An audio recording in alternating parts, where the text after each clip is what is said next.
A roadside service has been held in Volgograd in memory of the 6 victims of a suicide bombing on Monday. More than 40 others were wounded, with doctors still fighting to save the lives of the critically hurt. RT's Lindsay France pieced together what happened on that day, from the unassuming start to the horrifying end. October 21st started just like any other Monday here in Volgograd.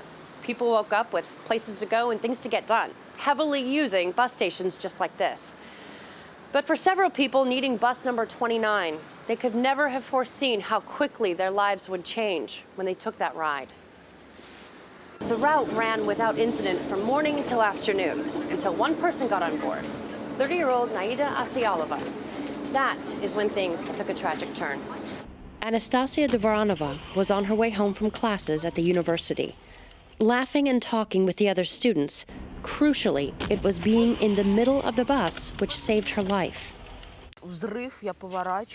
When the blast hit, everything around me went flying, and from that moment I don't remember anything. I only recall being thrown out of a window, then suddenly finding myself on the street and in a panic. I realized something had happened to my hands. I was covered in blood.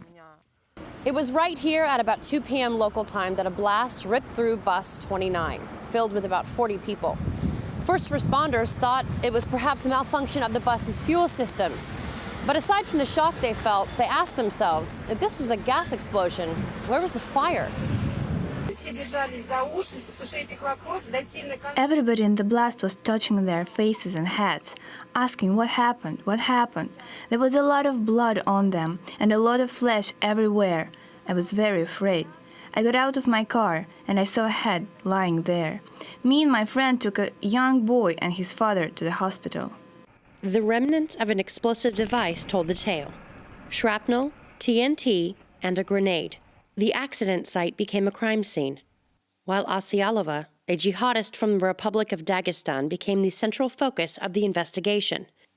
And then the story took another twist. The attack wasn't meant for Volgograd at all. Asialova had apparently taken a detour. She had purchased a ticket to Moscow and boarded an intercity bus that passed through Volgograd. When the bus was almost at the city limits, Asialova got out and went back to downtown Volgograd. Right now, the investigators are trying to find out whether this move had been planned in advance or Asialova altered the plan along the way, looking for a place packed with as many people as possible. Also under suspicion are 3 men believed to have helped in the plot to attack the Russian capital.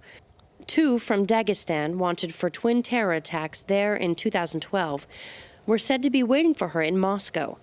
On his way there was Asialova's husband, Dmitry Sokolov, an ethnic Russian convert to Islam, missing since 2012. Some reports suggest the couple had an argument shortly before the attack, which may have caused the last-minute change in her deadly plans. Authorities will be keen to find her husband, in the hope he may have the answers. Lindsay France, RT in Volgograd. It's well known that terrorists plot their attacks hidden away in small clusters called cells. But terrorism nowadays could be changing, with criminals openly engaging in society and using social media to raise money. RT's Paul Scott now reports. We don't even know what happened. Please help us. Well, this is the Russian TV program called Wait for Me. It's June 2013 and a distraught mother is making an appeal for information for the return of her missing son, who's been missing for around a year. Now, it's the type of appeal that's been aired hundreds of times before over the years, and at first glance, nothing appears to be out of the ordinary. And, likewise, this appeal on a Russian social networking site doesn't appear to be out of the ordinary. It's an appeal for funds so that a friend can receive medical treatment for an incurable disease. Well, the friend turned out to be Naida Asialova, the suicide bomber who carried out Monday's Volgograd bus bombing. The son turned out to be Dmitry Sokolov, an explosives expert wanted by authorities and living on the run. Having converted to Islam, the married couple headed to Dagestan after meeting at a Moscow university. Authorities believe that at the very same time these appeals were being made public, plans for Monday's Volgograd bus bombing were being hatched. And those who donated rubles to help a sick woman or phoned in information to help a distressed mother later discovered that those capable of carrying out such atrocities don't always shun mainstream society and in some cases play an active part in it.